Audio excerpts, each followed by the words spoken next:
dị nsọ nke Matthew dere.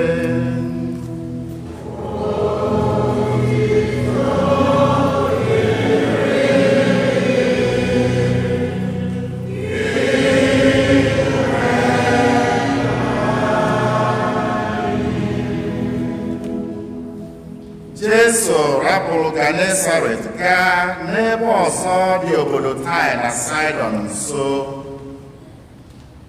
N'ebe ahụ, otu nwaanyị onye Kena dị n'obodo ahụ bịakwutere Jesu rịọ ya sị, onye nwe m nwa David, biko mere m ebere.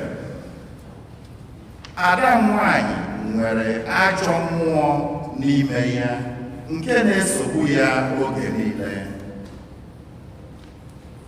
Ma Jesu egeghị ya ntị. Nwaanyị ahụ o gheghị nwaanyị ahụ ọnụ.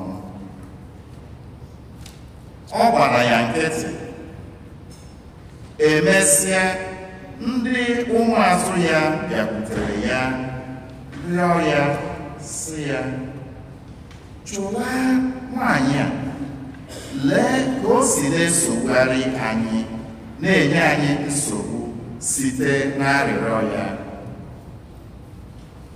Jesu sịrị nwaanyị ahụ, ezitere m naanị inyere ndị Juu aka, ndị bụ atụrụ furu efu nke Izrel. Ma nwaanyị a bịara daa n'ụkwụ Jesu rịọ ya arịrịọ sị ya, onye nwe m, nyere m aka. Jesu zara ya sị, o zighị ezi na a ga-ewere nri ụmụntakịrị tụpụrụ nkịta.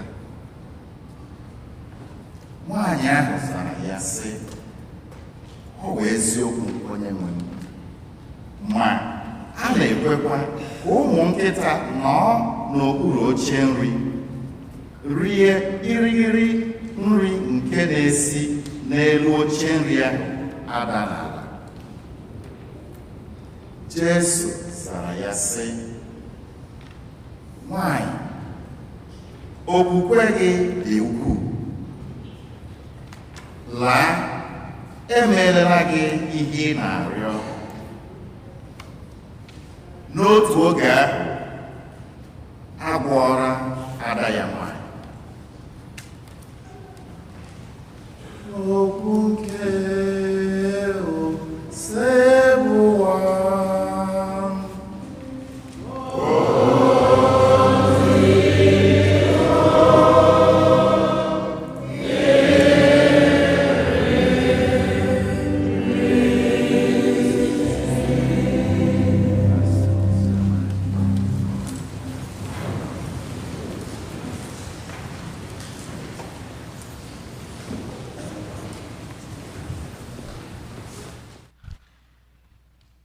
mgbe ọwụ na ihe anyị na-anụ n'ụka wụ okwukwe okwukwe okwukwe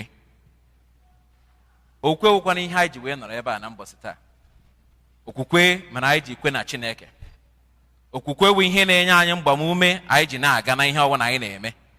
Oshi ike anyị enwe okwukwe na ọ ga-adị mma, ọkwa ya. Okwukwe wụkwana ihe anyị ji wee kwere na anyị gbaa mbọ ọfụma n'elu ụwa na anyị ga-eme gịnị ka anyị ga-enweta ala eze eluigwe. Ọ wụ okwukwe. Okwukwe ka anyị ji kwere na Chineke dị ndụ n'ezie. Okwukwe ka ihe ọwụ na anyị na-eme anyị asị anyị nwere okwukwe na gịnị na ọ ga-apụta ọfụma. Gịnị wụdo okwukwe a na-ekwu okwu ya?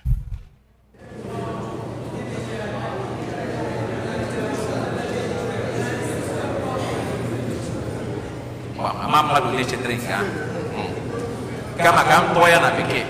Ihe awụbọ dị m katikizm bụ n'ụzọ na ugbu a.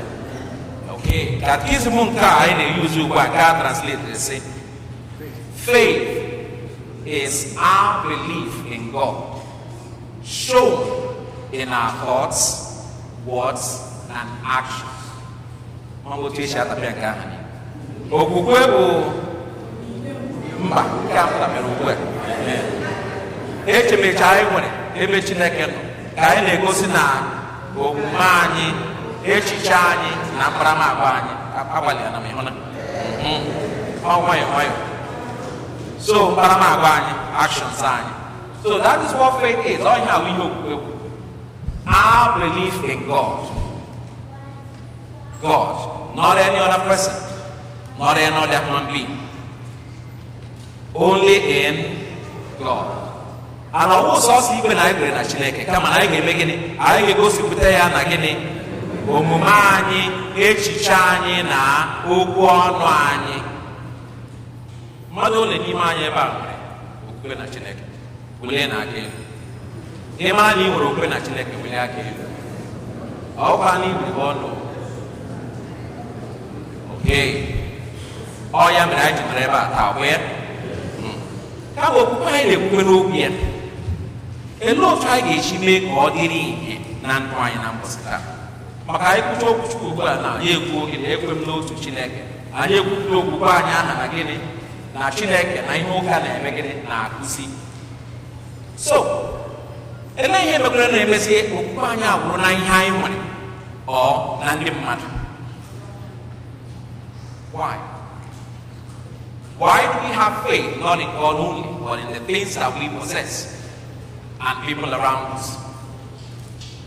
I'm going for an adult, but on Adam Igbo issue.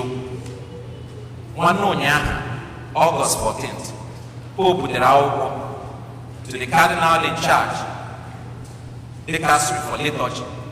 Siene Ale Panya, Nandi Father, Nana Cook of Motu to Seleka. Nearly Banya and the father Nana Hakuka, who is to seek, which is the Mass.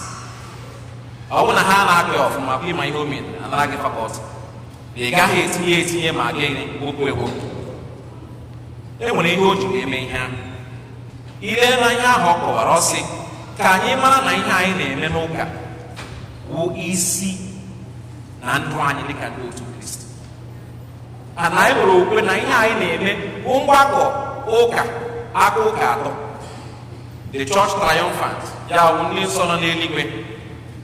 The church suffering, ya wụ ndị ike nọ na gịnị na purgatory. And the church militant, ya wụ anyị. Ka ndị nsọ na-ekpere anyị ekpere, ka anyị na-ekpere gịnị ndị na purgatory ekpere. Ọ bụ ya? Ndị nsọ nọ n'eluigwe na-ekpere anyị ekpere. Ọrụ anyị wụ ime gịnị ikpere ndị nke na purgatory maka eru echi ụmụ ike ịwa anyị. E nwere ihe anyị wee na-eme ihe aha ka anyị nwee okwukwe ebe Chineke nọ maka na ọ ya ma wuo isi ndụ nke anyị. Ọ bụ ya? Mana ugboro ole ka anyị na-atụnye anya na Chineke hapụ ihe ndị ọzọ? Anyị na-enwere ndụ anyị anya dịka ndị otu Kristi. N'izu ụka gara aga, elee otu anyị si bịa kene Chineke nso? Elee otu anyị si lee ka okwukwe anyị bawanye ebe Chineke nọ? What have we done differently from last week to this week to help us grow in our faith? How have we come closer to God? Elee otu anyị si bịa kene Chineke nso? Ndị mmadụ nwere ike ịhụ Chineke n'ime anyị ka ọ bụ elee otu esi ekwuzi omume mmegharị anya ọbịa ka ọ bụ jos na anyị na-abịa ụka anyị bịara na mbọsị taa anyị ọ bịara na anyị ji obi